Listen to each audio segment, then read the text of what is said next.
بسم اللہ الرحمن الرحیم۔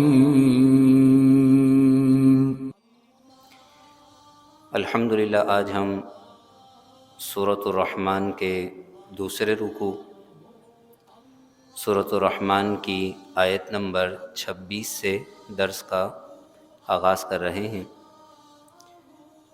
اللہ رب العالمین ارشاد فرماتا ہے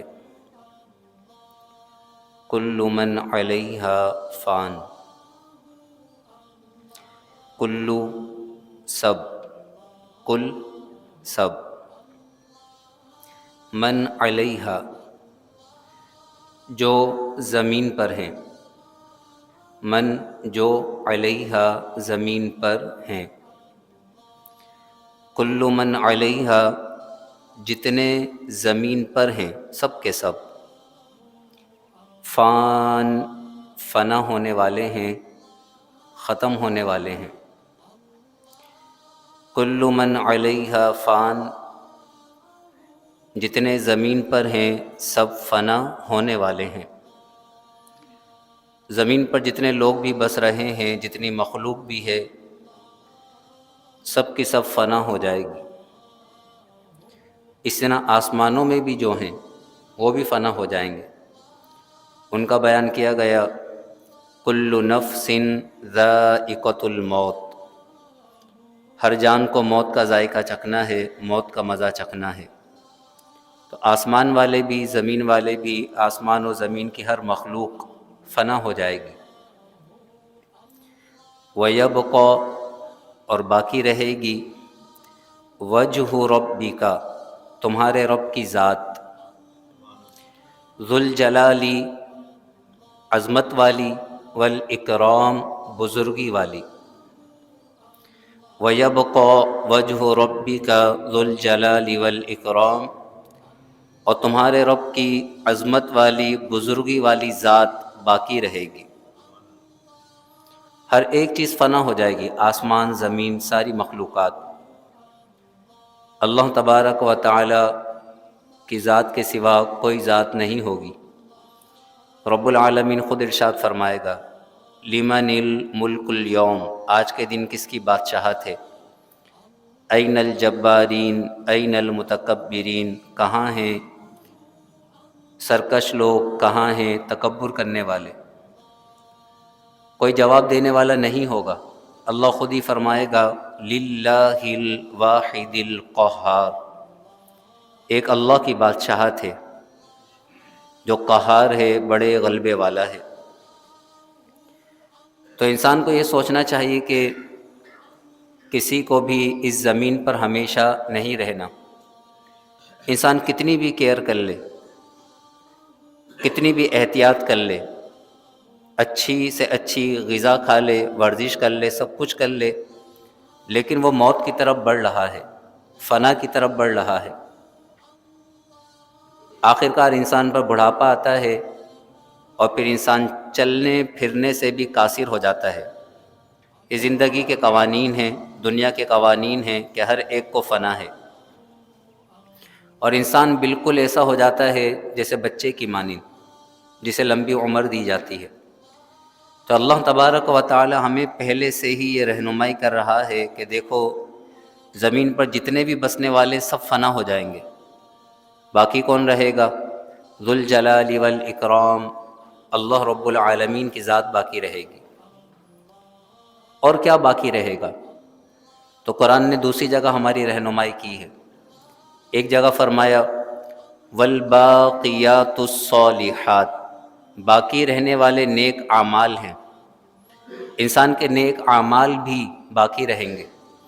ایک جگہ فرمایا ما عندکم ینفد، تمہارے پاس جو کچھ ہے، صحت، دولت، حسن، مال و دولت، اولاد، ما عندکم تمہارے پاس جو کچھ ہے، ینفد ختم ہو جائے گا، وما عند اللہ باق اور جو نعمتیں اللہ کے پاس ہیں وہ نعمتیں باقی رہیں گی۔ کیا باقی رہے گا؟ جنت اور جنت کی نعمتیں۔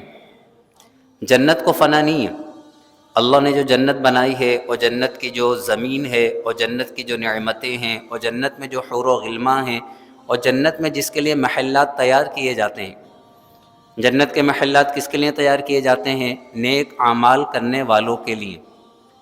ایک بار کوئی سبحان اللہ کہتا ہے، جنت میں ایک درخت لگا دیا جاتا ہے۔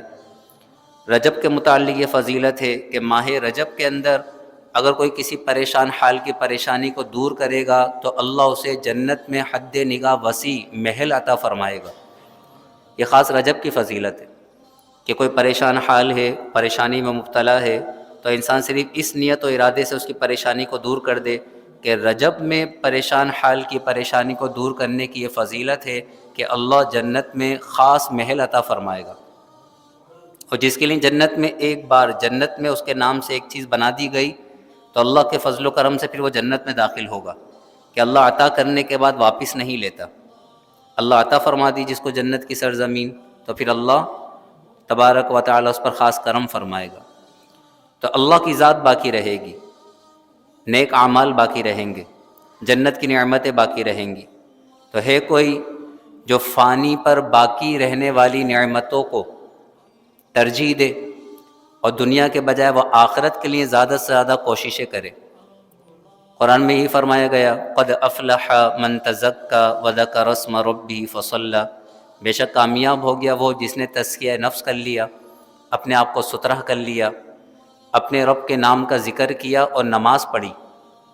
لیکن نماز سے، ذکر و اذکار سے، نیک اعمال سے روکنے والی چیز کیا ہے؟ دنیا۔ تو فرمایا بل تؤثرون الحیات الدنیا، بلکہ تم دنیا کی زندگی کو ترجیح دیتے ہو۔ دنیا شیطان کا ایک ایسا پھندا ہے کہ اس میں بڑے بڑے پھنس جاتے ہیں، بڑے بڑے اہل علم، بڑے بڑے دانشور دنیا کے پھندے میں پھنس جاتے ہیں۔ جس کے دل میں دنیا کے مال کی محبت آ گئی تو بس وہ غرق ہو گیا۔ تو قرآن تو پہلے ہی رہنمائی کرتا ہے، بل تؤثرون الحیات الدنیا، بلکہ تم دنیا کی زندگی کو ترجیح دے دیتے ہو، تمہاری کوششیں، کاوشیں ساری دنیا کے لیے ہوتی ہیں۔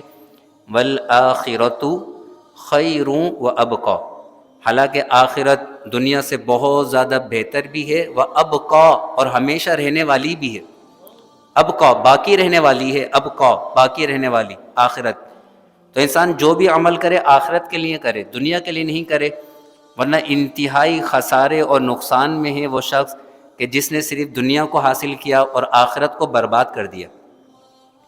اللہ رب العالمین فرماتا ہے، کل من علیہا فان، زمین پر جتنے ہیں، جتنے بسنے والے ہیں، سب فنا ہو جائیں گے۔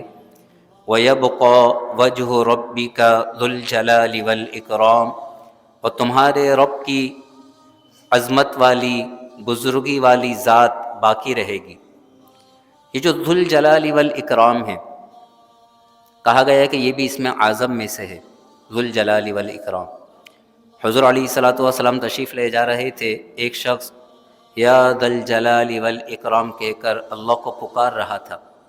حضور علیہ الصلوۃ والسلام نے فرمایا، اے شخص تو دعا مانگ، تیری دعا قبول کی جائے گی۔ اور حضور علیہ السلام نے فرمایا کہ یا ذا الجلال والاکرام کثرت کے ساتھ پڑھو اور اس کے ساتھ دعا کرو، یا ذا الجلال والاکرام۔ تو قرآن کے اندر ہی چند ایسی آیات ہیں کہ جنہیں اسم اعظم کہا گیا ہے، تفاسیر میں اور لکھا گیا ہے۔ ان میں سے ایک اللہ کی یہ صفاتی نام ہے، ذو الجلال والاکرام۔ جب اس سے پہلے لفظ یا لگا دیں گے تو پڑھیں گے یا ذا الجلال والاکرام۔ انسان جب دعا مانگنے لگے اور وہ یہ چاہتا ہو کہ اس کی دعا لازمی قبول ہو جائے، اللہ اس کی دعا کو سن لے، تو وہ دعا سے پہلے اللہ کی حمد کرے، حضور پر درود پڑھے، اور پھر اس کے بعد 5 مرتبہ کہے یا ربنا یا ربنا یا ربنا یا ربنا یا ربنا، پھر ایک بار کہے یا ذا الجلال والاکرام، پھر ایک مرتبہ آیت کریمہ پڑھے، لا الہ الا انت سبحانک انی کنت من الظالمین، پھر ایک بار پڑھے یا حی یا قیوم برحمتک استغیث۔ یہ کہنے کے بعد اپنی حاجت کو اللہ کی بارگاہ میں پیش کر دے، اللہ تبارک و تعالی ضرور فضل و کرم نازل فرمائے گا، اس کی دعاؤں کو قبول فرمائے گا۔ یا ذا الجلال والاکرام، اس میں جو آیت کریمہ ہے اسے بھی کہا گیا اس میں اعظم ہے۔ آیت کریمہ کے بعد جو دعا مانگی جاتی ہے اللہ قبول فرماتا ہے، کیونکہ جہاں یونس علیہ الصلوۃ والسلام کا ذکر ہے، جہاں فرمایا گیا کہ ہم نے انہیں فنجیناہ من الغم، ہم نے انہیں غم سے نجات دی، تو آگے یہ کہا گیا وَكَذَلِكَ نُنْجِي الْمُؤْمِنِينَ، اور اسی طرح ہم ایمان والوں کو نجات دیں گے۔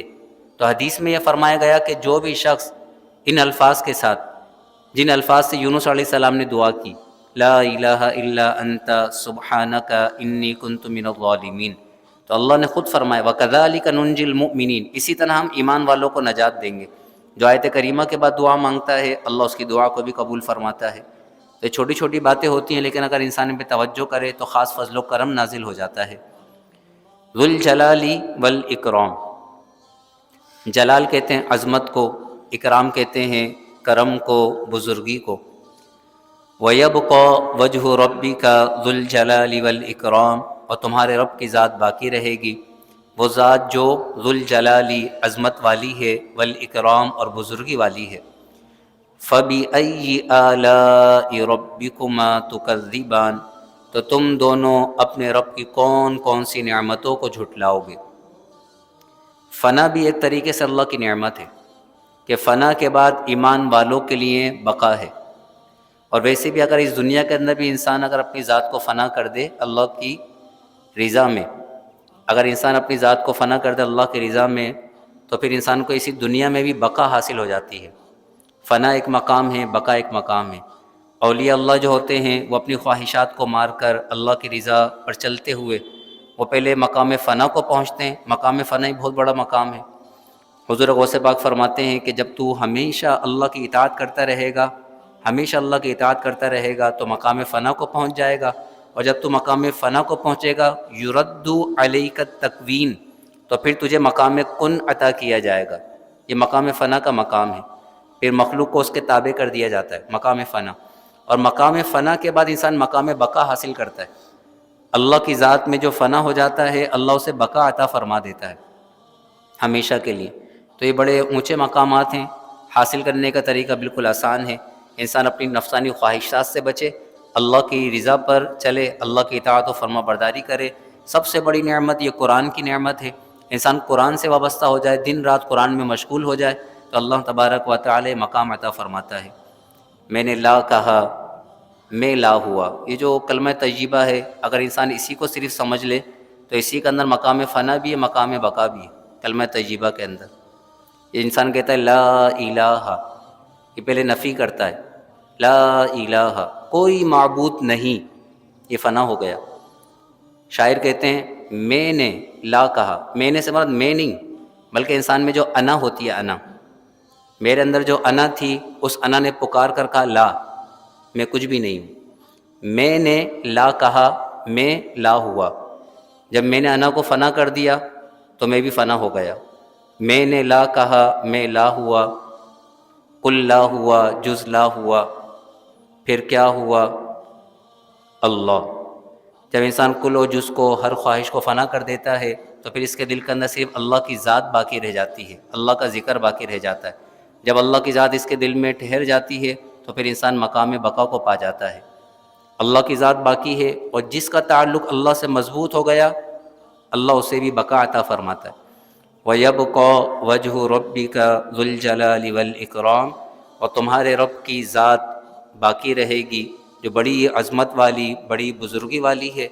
فَبِأَيِّ آلَاءِ رَبِّكُمَا تُكَذِّبَانِ، تو تم دونوں اپنے رب کی کون کون سی نعمتوں کو جھٹلاؤ گے۔